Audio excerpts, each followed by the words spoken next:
मामले में बिहार पुलिस अब एक्शन में आ गई है। फेक वीडियो बनाकर दो राज्यों के बीच आरोपी यूट्यूबर मनीष कश्यप पुलिस के शिकंजे में आ गया है। एक तरफ पुलिस दोस्तों, आज हम बात करेंगे फेक न्यूज़ के बारे में। यह चर्चा का विषय तब से बना हुआ है जब से मनीष कश्यप नाम के व्यक्ति ने सच तक न्यूज़ पर गलत व फर्जी वीडियो बनाकर, ऐसा माना जा रहा है, उनका प्रचार व प्रसार किया है। तब से ये फेक न्यूज़ मीडिया में बना हुआ है, क्योंकि ये इंटरनेट का ज़माना है। यहाँ पर फर्जी खबरों व फेक न्यूज़ का उबार एक सामाजिक बुराई के रूप में हुआ है, जो कि हमें परेशान कर रही है। इस वीडियो में क्या हुआ कि एक तमिलनाडु में एक प्रवासी मजदूर पर हमला किए जाने की खबर को फैलाया व दिखाया जा रहा था, परंतु इसी को देखते हुए तमिलनाडु सरकार ने अपने संदेश में कहा, ये लोग अफवाह फैला रहे हैं कि तमिलनाडु में प्रवासी श्रमिकों पर हमला किया जा रहा है, जबकि ये भारतीय राष्ट्र के विरुद्ध है और देश की अखंडता को हानि पहुंचा रहा है। इसी के देखते हुए यदि हम राष्ट्रीय अपराध रिकॉर्ड ब्यूरो के अनुसार देखें कि 2020 में भारतीय दंड संहिता आईपीसी की धारा 505 के तहत फर्जी व झूठी खबर, अफवाह का प्रसार करने वाले लोगों के विरुद्ध दर्ज मामलों की संख्या में 214% वृद्धि दर्ज हुई है। आप देख सकते हैं दोस्तों, डाटा किस हद तक अपनी सीमा को पार कर रहा है। यदि भारत में फेक न्यूज़ के विरुद्ध कानूनों की, हमें एक सख्त कानूनों की ज़रूरत है, क्योंकि हमारे पास लोगों के फेक न्यूज़ प्रचार करने की कमी नहीं है, जबकि मीडिया संगठनों द्वारा जो फैक्ट चेकिंग को एक नियमित अभ्यास के रूप में अपनाने और अधिक से अधिक जन जागरूकता को सर्जन करने की भी आवश्यकता है।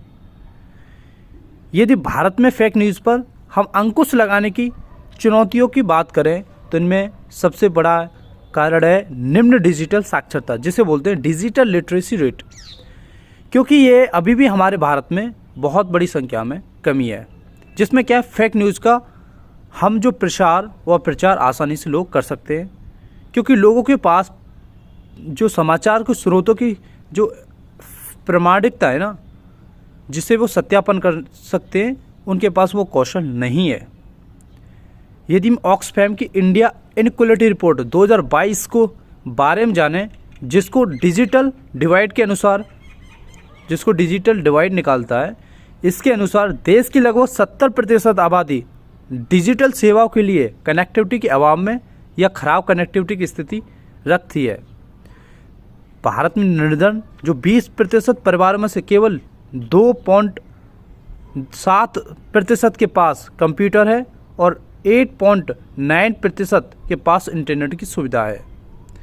यदि बात की जाए कि राजनीतिक उपयोग में इसका किस प्रकार से प्रयोग किया जाता है, कि भारत में जो राजनीतिक उद्देश्यों के लिए विशेषकर चुनावों के दौरान फेक न्यूज़ का प्रयोग किया जाता है। राजनीतिक दल होते हैं जो कि जनमत में हेरफेर के लिए फेक न्यूज़ का उपयोग करते हैं, जिनके अनुसार इस प्रचार व प्रसार को नियंत्रण करना एक चुनौतीपूर्ण है। आगे देखें कि जो हमारे पास सीमित तथ्य परीक्षण अवसंरचना, अर्थात जो फैक्ट होते हैं, इनको चेक करने के लिए हमारे पास एक लिमिटेड सोर्सेज है। भारत में तथ्य परीक्षण अवसंरचना सीमित है और कई मौजूदा तथ्य परीक्षण संगठन जैसे कि पीआईबी, जिसे बोलते हैं प्रेस इन्फॉर्मेशन ब्यूरो, आकार में छोटे हैं हमारे पास। ये अभी इनकी लिमिटेड सोर्सेज हैं और वित्तीय पोषण की कमी का सामना कर रहे हैं। यदि बात की जाए कि हमारे इंडिया में इसका जो व्यक्ति फेक न्यूज़ का प्रचार व प्रसार करते हैं, उनके लिए दंड का भी हमारे यहाँ अभाव है। भारत में फेक न्यूज़ के प्रचार व प्रसार के लिए कठोर दंड का अभाव है, जिसमें लोगों को फेक न्यूज़ सृजन व प्रसार के भय दिखाकर रोकना कठिन हो जाता है। यदि बात की जाए सोशल मीडिया के प्लेटफॉर्म की, कि इसमें क्लियरिटी नहीं है। जो सोशल मीडिया प्लेटफॉर्म तेज़ी से सार्वजनिक विमर्श का एक प्राथमिक आधार बनते जा रहे हैं, जिन पर मुट्ठी भर लोगों का अत्यधिक नियंत्रण है, जो भ्रामक सूचनाओं पर अंकुश लगाने में सबसे बड़ी बाधाओं में से एक है। सोशल मीडिया मंचों द्वारा जो पारदर्शिता की कमी है, ये मंच कुछ प्रकार की सूचना का खुलासा करते भी हैं, तो डाटा को प्राय एक तरीके से प्रस्तुत नहीं किया जाता जो आसान विश्लेषण की सुविधा प्रदान करता है। यदि बात की जाए कि जो हमारी एनोनिमिटी क्या है, एक पहचान की गुप्तता भी है। ये एक कारण ये भी है कि जो प्रतिशोधी सरकारों के विरुद्ध सच बोलने में सक्षम होना या ऑनलाइन व्यक्त विचारों को ऑफलाइन दुनिया में वास्तविक व्यक्ति से संबंध किए जाने से बचना है। बिना किसी असुरक्षा के लोगों को अपने विचार साझा कर सकने में मदद करने के बावजूद इस अर्थ में अधिक हानि करता है। लोग बिना कोई परिणाम भुगते भ्रामक सूचना को प्रसार कर सकते हैं। यदि इस संबंध में और भी हमारी क्या सरकार व अन्य क्या प्रावधान है उनके बारे में बात की जाए तो सबसे पहला प्रावधान ये है कि सूचना प्रौद्योगिकी का जो एक हमारे पास दिशा निर्देश और डिजिटल मीडिया आचार संहिता नियम 2021 में बना था, उसके अनुसार देखें कि सूचना प्रौद्योगिकी के अनुसार ये प्रस्ताव करता है कि जो प्रेस सूचनाएं ब्यूरो VIBA की तथ्य परीक्षण इकाई द्वारा तथ्य परीक्षण किए गए और इसमें भ्रामक या झूठे पाए गए कंटेंट को सोशल मीडिया प्लेटफॉर्म से हटाना आवश्यक है। इसका मतलब यह है दोस्तों कि यदि कोई व्यक्ति गलत इन्फॉर्मेशन को किसी भी सोशल मीडिया के थ्रू या फिर अन्य प्लेटफॉर्म के थ्रू मीडिया के थ्रू अपनी झूठी सूचना को डालता है तो जो दिशा निर्देश और डिजिटल मीडिया आचार संहिता नियम 2021 के तहत उसको हटाना होगा। इस नियम का उद्देश्य सोशल मीडिया प्लेटफॉर्म पर फेक न्यूज़ और भ्रामक सूचनाओं को प्रसार पर रोक लगाना है। यदि IT अधिनियम 2008 को देखें तो इसकी धारा 66D इलेक्ट्रॉनिक संचार से संबंधित अपराधों को नियंत्रित करती है। इसमें संचार सेवाओं और सोशल मीडिया प्लेटफॉर्म के माध्यम से जो भी आपत्तिजनक संदेश होते हैं और जो भी भेजने वाले व्यक्तियों को दंडित करना शामिल है। इस अधिनियम का उपयोग इलेक्ट्रॉनिक संचार के माध्यम से फेक न्यूज़ फैलाने वाले लोगों को दंडित करने के लिए किया जा सकता है। तीसरा आपका आपदा प्रबंधन अधिनियम 2005। जो भी हमारा आपदा प्रबंधन अधिनियम 2005 है, ये महामारी अधिनियम 1897 जो विशेषकर हमारे कोविड-19 के दौरान उपयोगी सिद्ध हुए। ऐसे फेक न्यूज़ और अफवाहों के प्रसार को नियंत्रित करने हेतु जो नागरिकों में दहशत फैलाते हैं अर्थात एक डर की भावना पैदा करते हैं। यदि बात की जाए कि भारतीय दंड संहिता 1860 के बारे में, ये दंगों का कारण बनने वाली फर्जी खबरों और मानहानि का कारण बनने वाली सूचनाओं को नियंत्रित करता है। इस एक्ट का इस्तेमाल उन लोगों के उत्तरदायी ठहराने के लिए किया जा सकता है जो फेक न्यूज़ फैलाकर हिंसा भड़काते हैं या किसी के चरित्र को बदनाम करते हैं। यदि दोस्तों बात की जाए कि आगे की राह क्या हो हमारे लिए, हम आगे क्या कर सकते हैं, तो जो हमारी मीडिया साक्षरता को बढ़ावा देना चाहिए। तो इसमें क्या है कि जो फेक न्यूज़ का मुकाबला करने के लिए जो हमारी शिक्षा और जागरूकता महत्वपूर्ण साधन है। लोगों को ये सिखाया जाना चाहिए कि जो भी हमारे सोर्सेज को यूज़ कर रहे हैं उनको कैसे सत्यापित किया जाए, या दावों को जो हमारे फैक्ट होते हैं उनको कैसे परीक्षण किया जाए कि सही है या गलत है, और विश्वसनीय अविश्वसनीय समाचार स्रोतों के बीच के अंतर को कैसे समझाया जाए।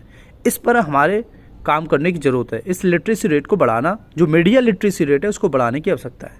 दूसरा, जो कानूनों को सशक्त करना, ये भी इम्पोर्टेंट है, क्योंकि जो हमारे इंडिया में जो कोई भी व्यक्ति होता है जो अपने फेक न्यूज़ को प्रचार प्रसार तो कर देता है, बट उससे कैसे बचा जाएगा, उसको कैसे गलत उपयोग किया जा रहा है, उसके लिए हमारे यहाँ लोगों को दंड देने की आवश्यकता है और दंड में कुछ प्रावधान व सुधार करने की आवश्यकता है। क्योंकि जो फेक न्यूज़ के विरुद्ध भारत में कुछ कानून मौजूद हैं, लेकिन उन्हें और तत्परता से लागू करने की ज़रूरत है। जो तेज़ी से विकसित होते ऑनलाइन मीडिया को संबोधित करने के लिए कानूनों को अद्यतन करने रहने की आवश्यकता है। तीसरा, आपकी जिम्मेदार पत्रकारिता को प्रोत्साहित देना। जो हमारे जिम्मेदार पत्रकारिता है उसको कैसे हम एक प्रोत्साहित दे सकते हैं, अर्थात उसे मोटिवेट कर सकते हैं। जो हमारे पत्रकारों को नैतिक मानकों को पालन करने और अपने रिपोर्टिंग के लिए जवाबदेही होने की आवश्यकता है, और मीडिया संगठन जिम्मेदार पत्रकारिता और तथ्य परीक्षण को बढ़ावा देने की प्रमुख भूमिका निभा सकते हैं।